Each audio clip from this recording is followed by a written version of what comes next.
Audiobook do Evangelho segundo o Espiritismo. Capítulo 23.1. Aborrecer pai e mãe. Um grande grupo do povo marchava com Jesus, quando ele se voltou e disse: Se alguém vem a mim, e não odeia seu pai e sua mãe, sua mulher e seus filhos e mesmo a sua própria vida, não pode ser meu discípulo. E qualquer um que não carregar a sua cruz e não me seguir não pode ser meu discípulo. Assim, qualquer um dentre vós que não renunciar a tudo o que tem não pode ser meu discípulo. Lucas 14:25-27, 33. Aquele que ama a seu pai ou a sua mãe mais do que a mim não é digno de mim. Aquele que ama seu filho ou sua filha mais do que a mim não é digno de mim. Mateus x37.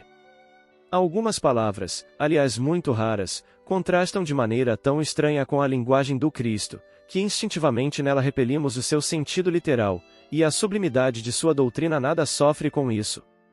Escritas depois da sua morte, já que nenhum evangelho foi escrito durante a sua vida, acredita-se que, nesses casos, o fundo de seu pensamento não foi bem traduzido, ou ainda, o que não é menos provável, que o sentido primitivo tenha sofrido alguma alteração, ao passar de uma língua para outra. Basta um erro ocorrido na primeira vez para que os copistas o reproduzissem, como se vê muitas vezes nos fatos históricos. A palavra odiar, nesta frase de São Lucas, se alguém vem a mim e não odeia a seu pai e sua mãe, é exemplo disto. Ninguém teve a ideia de atribuí-la a Jesus. Seria, então, supérfluo discuti-la e ainda mais buscar justificá-la. Seria preciso saber, primeiramente, se ele a pronunciou, e, em caso afirmativo, se na língua na qual ele se exprimia esta palavra tinha o mesmo significado que na nossa. Nesta passagem de São João, e aquele que odeia a sua vida neste mundo a conserva para a vida eterna, é claro que não exprime a ideia que lhe atribuímos. Nota de M. Pesani, non odit, em latim, kai ou misei, não quer dizer odiar, mas amar menos. O que exprime o verbo grego misem, do qual serviu-se Jesus, diz ainda que não significa apenas odiar, mas amar menos, não amar tanto quanto, não amar igual ao outro. No dialeto siríaco, que Jesus usava frequentemente, segundo informações, este significado é ainda mais acentuado. É nesse sentido que ele é empregado na Gênese, capítulo 29, v. 30, 31 a. E Jacob amou também a Raquel, mais que a Lia, e Jeová, vendo que Lia era odiada, é evidente que o verdadeiro sentido é menos amada. E é assim que deve ser traduzido. Em várias outras passagens hebraicas, e principalmente siríacas, o mesmo verbo foi empregado no sentido de não amar tanto quanto a um outro, e seria contrassenso traduzir-lo por odiar, cuja acepção é bem diferente. O texto de São Mateus resolve, aliás, toda a dificuldade constante dos originais em francês. A língua hebraica não era rica, e muitas das suas palavras tinham diversos significados. É o exemplo, na Gênese, das que designam as fases da criação e que servia, ao mesmo tempo, para exprimir um período de tempo qualquer e o período diurno.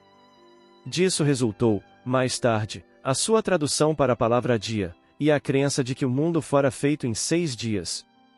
Outro exemplo é a palavra que designa camelo e cabo, pois os cabos eram feitos de pelos de camelo, e foi traduzida por camelo, na alegoria do buraco da agulha. Capítulo 16, no 2.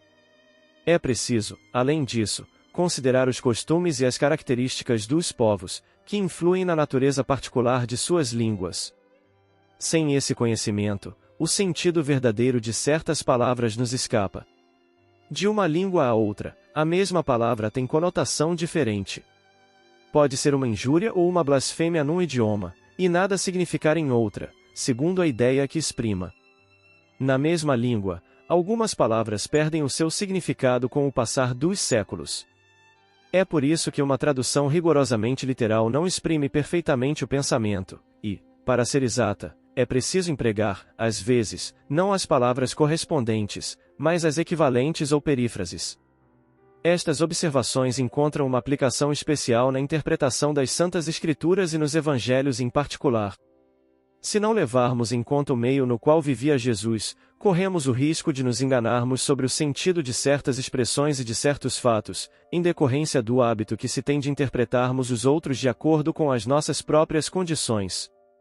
Em todo o caso, é preciso não dar à palavra odiar no Evangelho, o seu conceito moderno, senão será contrário ao espírito do ensinamento de Jesus. Ver também capítulo 14, nos 5 e seguintes.